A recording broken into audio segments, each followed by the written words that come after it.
పరుల సొమ్ము పాము వంటిది. అనగనగా ఒక ఊరిలో ఈశ్వరయ్య అనే వైద్యుడుండేవాడు. అతను చాలా మంచివాడు. వైద్యం చేసిన తరువాత ప్రజలను డబ్బు కోసం పీడించేవాడు కాదు. ఎవరి తాహతుకు తగ్గట్లు ఎంతిచ్చినా తీసుకునేవాడు. కాని ఈశ్వరయ్య భార్య లీలావతికి అది నచ్చేది కాదు. ఎప్పుడూ తన భర్తను సాధిస్తూ ఉండేది.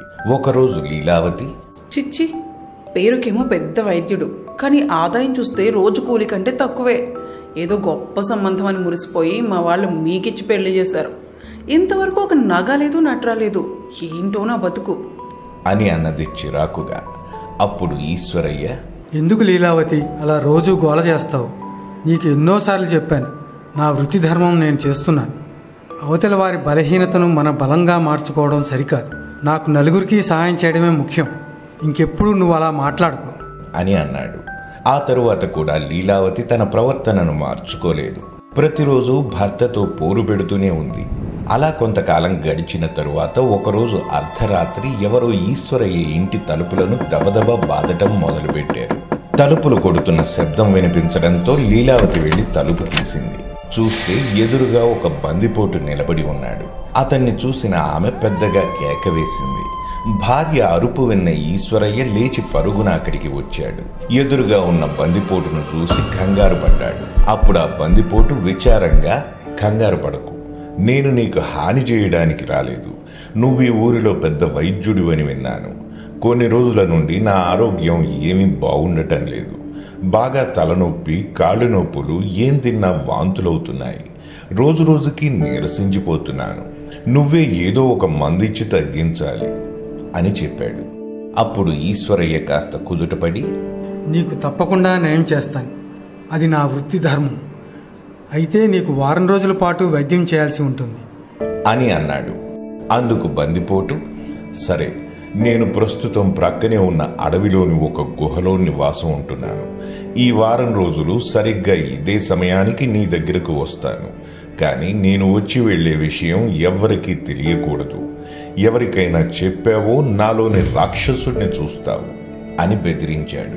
అందుకు ఈశ్వరయ్య సరే అని ఒక కషాయం ఆ బందిపోటుకి ఇచ్చాడు. అతను దాన్ని త్రాగి అక్కడి నుండి వెళ్లిపోయాడు.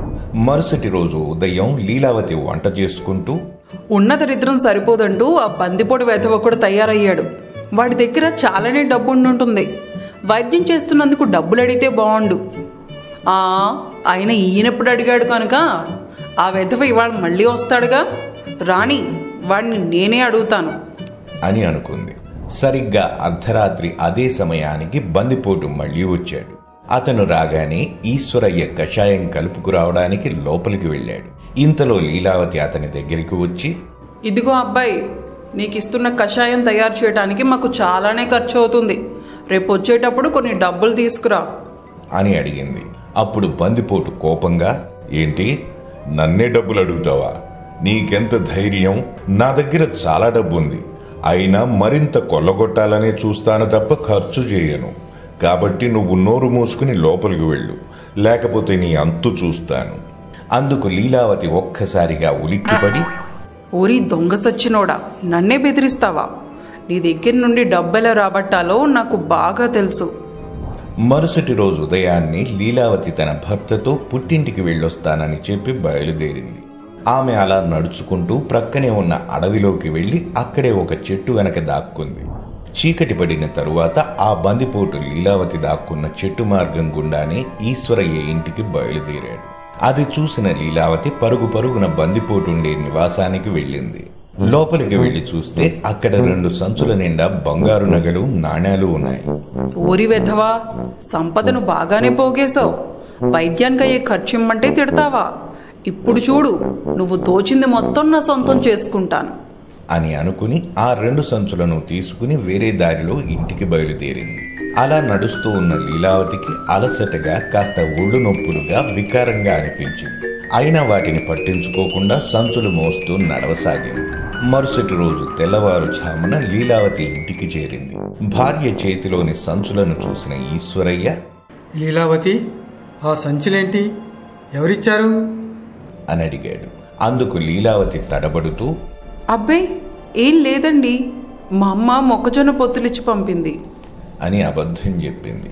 అప్పుడు ఈశ్వరయ్య సరే లోపల పెట్టు అని చెప్పి వెళ్ళిపోయాడు. ఆ తరువాత లీలావతి వాటిని అటకపై భద్రంగా దాచిపెట్టింది. ఎప్పటిలాగే ఆ రోజు రాత్రి బందిపోటు ఈశ్వరయ్య ఇంటికి వచ్చాడు. రాత్రి నుండి నా ఆరోగ్యం కుదుటపడింది, మంచి వైద్యం చేశావు. నీకు ఏమైనా ఇద్దామనుకుంటే నా నివాసంలో ఉన్న ధనాన్ని ఎవరో దోచుకెళ్లారు. అందుకే నా స్థావరాన్ని కూడా మార్చేస్తున్నాను. ఇక నాకు పూర్తిగా తగ్గిపోయింది కాబట్టి నేను రేపటి నుండి ఇక్కడికి రాను అని చెప్పి వెళ్ళిపోయాడు. ఆ తరువాత ఈశ్వరయ్య లోపలికి వెళ్లి చూస్తే లీలావతి ముసుగుదన్ని పడుకుని వణుకుతూ ఉంది. అది చూసిన ఈశ్వరయ్య కంగారుగా, ఏమైంది లీలావతి, ఒంట్లో బాలేదా అని అడిగాడు. అప్పుడు ఆమె నీరసంగా, ఏమోనండి, రాత్రి నుంచి ఒళ్ళు నొప్పులు వికారంగా ఉంది. ఇవాళ మధ్యాహ్నం నుంచి జ్వరంగా కూడా ఉంది అని చెప్పింది. అందుకు ఈశ్వరయ్య ఆశ్చర్యంగా, అరే విచిత్రంగా ఉందే, ఆ బందిపోటుకున్న వ్యాధి లక్షణాలు నీకు రావటం ఏంటి, అతనికి తగ్గిన సమయానికి నీకు మొదలవటం ఏంటి అని ఆలోచించసాగాడు. అప్పుడు లీలావతికి తన అనారోగ్యానికి కారణమేంటో తెలిసొచ్చింది. వెంటనే ఆమె ఏడుస్తూ అసలు జరిగిన విషయం మొత్తం చెప్పింది. అప్పుడు ఈశ్వరయ్య, ఎంత పని చేశావు లీలావతి, అమాయక ప్రజల పొట్టకొట్టి దాచిన సంపద వల్ల అతనికి భయంకరమైన వ్యాధి సోకింది. నువ్వు ఆ డబ్బును దుర్బుద్ధితో దొంగతనం చేయటానికి అతని స్థావరానికి వెళ్ళావు. అక్కడున్న క్రిముల వల్ల ఆ వ్యాధి నీకు సోకింది అని అన్నాడు. అందుకు లీలావతి, అయితే ఆ పాపపు సొమ్మును తీసుకువెళ్లి బావిలో పడేస్తాను. ఇంకెప్పుడు దురాశకి పోకుండా నాకు బుద్ధి వచ్చింది అని అన్నది. అప్పుడు ఈశ్వరయ్య, వద్దు, ఆ డబ్బు లేక ఎంతో మంది అల్లాడిపోతున్నారు. ఆ డబ్బుని అవసరంలో ఉన్న వారికి పంచి నువ్వు చేసిన తప్పుని సరిదిద్దుకో. ఇక నీ రోగం అంటావా, వారం రోజులు వైద్యం చేస్తే తగ్గిపోతుంది అని చెప్పాడు. అందుకు ఆమె సరే అంది. ఆ తరువాత లీలావతి ఆ డబ్బును పేదలకు, అవసరంలో ఉన్న వారికి పంచిపెట్టింది. ఆమె ఆరోగ్య పరిస్థితి కూడా మెరుగుపడింది. ఇక అప్పటి నుండి ఆమె తన భర్తను ఇబ్బంది పెట్టకుండా ఉన్న దాంట్లో సంతోషంగా జీవించసాగింది. నీతి: పరుల సొమ్ము పాముతో సమానం. మనది కాని సంపద గురించి ఆశపడకూడదు. అలా ఆశపడితే ఏదో ఒక రూపేణా అనర్థం తప్పదు. ఇలాంటి ఎన్నో మంచి కథల కోసం మా ఛానల్ని సబ్స్క్రైబ్ చేసుకుని మీ ఫ్రెండ్స్ అందరితో షేర్ చేసుకోండి. మరో మంచి యానిమేటెడ్ వీడియోతో మళ్ళీ కలుద్దాం.